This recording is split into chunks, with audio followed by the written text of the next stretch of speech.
Berger Elongama. Je rappelle qu'il est coach en laboratoire, juriste, slammer et CEO Orator Academy. Alors, il sera ici pour intervenir sur les sujets, former les orateurs, est-ce former le délire ou des acteurs. Parmi nous, pour comprendre qui est vraiment un orateur. Sous nos applaudissements, pour notre séance.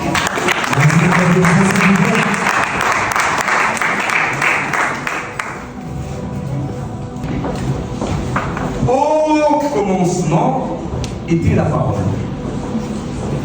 La parole cherchait un corps. Elle trouva ma voix pour vibrer, mon souffle pour respirer et mon corps pour habiter. Alors l'orateur naquit. Aujourd'hui, coach. Et quand je parle, le verbe prend chair et les silences lui-même m'écoutent. Ça c'est fort.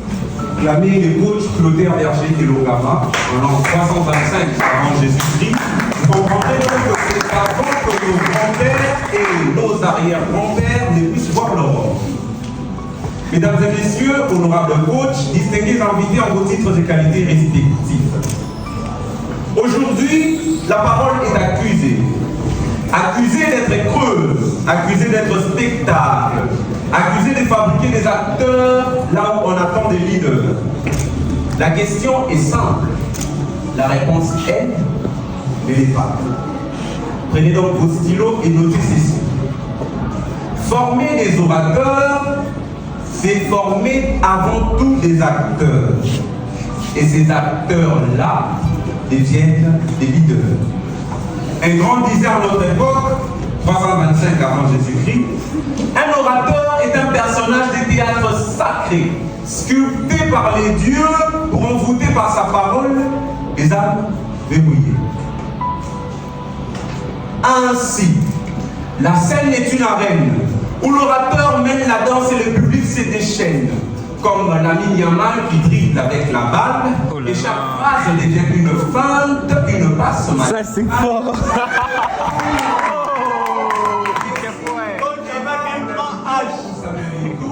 Bref, un vrai festival. Alors, un orateur s'avère donc un chef d'orchestre, un maestro. Il dicte les rythmes, la mélodie, contrôle les voix et touche par les pathos. Sur ces entrées faites, former un orateur, c'est apprendre à quelqu'un que sa voix a un poids, que ses mots ont un prix, et que parler l'engage. Car, chers amis, méfiez-vous, la parole n'est pas un jeu, c'est un feu. Mal tenu, il brûle. Bien porté, il éclaire. Voilà pourquoi un orateur non formé est un acteur dangereux.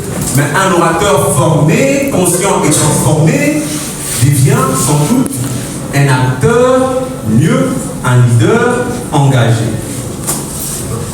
Malheureusement, cette citation n'est pas mienne. Je vais vous décevoir. Je l'ai piqué à quelqu'un.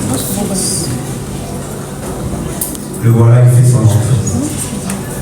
Ah, vous avez regardé. Alors, il vient de faire son entrée. Quand on voit la quai, on voit le loup. C'est pas ce qu'on dit? Ah, quand on parle de loup, on voit sa queue. Vous n'avez vu personne? Non. Monsieur, vous avez vu quelqu'un entrer? Non. Comment vous le verrez? Je suis la parole.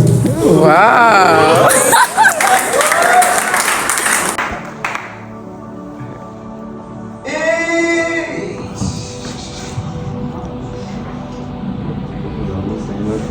Mais c'est faux tout ça, c'est faux. C'est pas ça mon discours. Je crois que j'ai oublié mon discours. Bon, je vais improviser. On parle de violence sexuelle.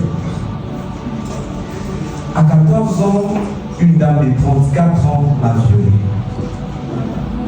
La dame était notre voisine. Ah non, il ment. Elle s'appelait Maman Francine. Elle me prenait comme son fils. Alors qu'en réalité, je n'étais que sa proie. Une bonne viande fraîche, bien épicée. Elle me mangeait comme on mange une menthe, jusqu'à en être le noyau allié. J'étais un garçon doux et attentionné. J'apportais toujours mon aide aux proches vieux et aux mamans.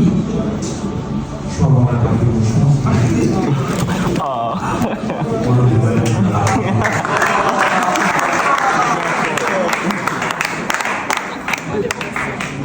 Comment continuer dans la tristesse loin de la vie.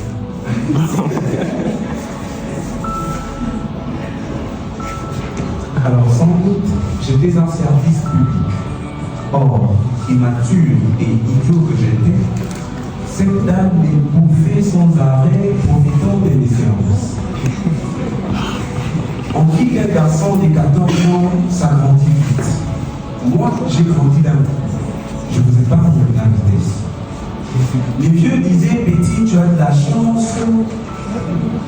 Ils en riaient. Mon cauchemar était une plaisanterie. Ils avaient piétiné ma détresse sous les caresses d'une vieille pour un plat léger. J'ai pleuré en silence parce qu'un garçon qui pleure, ça dérange. Sans doute une folie. J'ai crié sans bruit parce qu'un garçon victime, ça n'existe pas dans l'imaginaire collectif. Alors j'ai porté seul mon fardeau, qui aurait brisé n'importe qui en mille morceaux. Les violences sexuelles de nos jours, surtout envers les hommes, ne sont pas une exagération juridique, cher public. Mieux un mythe, non. C'est une réalité qu'on enterre vivant. Une réalité qui étouffe les enfants qu'on refuse de croire. Des adolescents qu'on laisse se noyer dans leur honte. Alors moi, coach pour les uns et repère pour les autres, je n'ai pas seulement été détruit par une femme de 34 ans, mais surtout par une société qui a refusé que ma douleur ne soit pas vue.